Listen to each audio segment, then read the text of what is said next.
بسم اللہ الرحمن الرحیم۔ السلام علیکم ورحمۃ اللہ وبرکاتہ۔ جو انسان تہجد کے لیے نہیں اٹھ سکتا، وہ سونے سے پہلے یہ ایک لفظ پڑھ لے تو اس کو تہجد کے برابر ثواب ملے گا۔ سونے سے پہلے یہ عمل لازمی کریں۔ اگر آپ تہجد کی نماز نہیں پڑھ سکتے، جو کہ بڑی رحمتوں والی برکتوں والی نماز ہے، ایسی نماز ہے کہ اگر کوئی شخص اس نماز کو پڑھتا ہے تو اس کے چہرے پر اللہ پاک نور عطا فرماتے ہیں۔ سبحان اللہ، اس کی دعائیں قبول ہوتی ہیں، اس کی پریشانیوں کو دور فرما دیتے ہیں، اسے اپنے خاص بندوں میں شامل کر لیتے ہیں۔ اگر آپ یہ نماز نہیں پڑھ سکتے تو سونے سے پہلے بس یہ ایک لفظ پڑھنے کا معمول بنا لیں۔ انشاءاللہ آپ کو تہجد کی نماز کے برابر ثواب ملے گا۔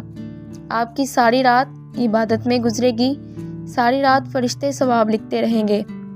ہمارے پیارے نبی صلی اللہ علیہ وآلہ وسلم نے فرمایا کہ اے لوگو، جو بندہ تہجد کی نماز کسی وجہ سے نہ پڑھ سکے تو اسے چاہیے کہ وہ سونے سے پہلے سبحان اللہ و بحمدہ اس لفظ کو پڑھے۔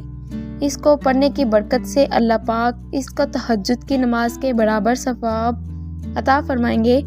تو آپ رات کو جب بھی سونے لگیں تو سونے سے پہلے سبحان اللہ و بحمدہ یہ کلمات لازمی پڑھ کر سوئیں۔ انشاءاللہ تہجد کے برابر ثواب ملے گا۔ تو اس عمل کو لازمی کریں، اسے شیئر کریں، ویڈیو کو لائک کریں، چینل کو سبسکرائب کر دیں اور ویڈیو کو شیئر کریں۔ جزاک اللہ۔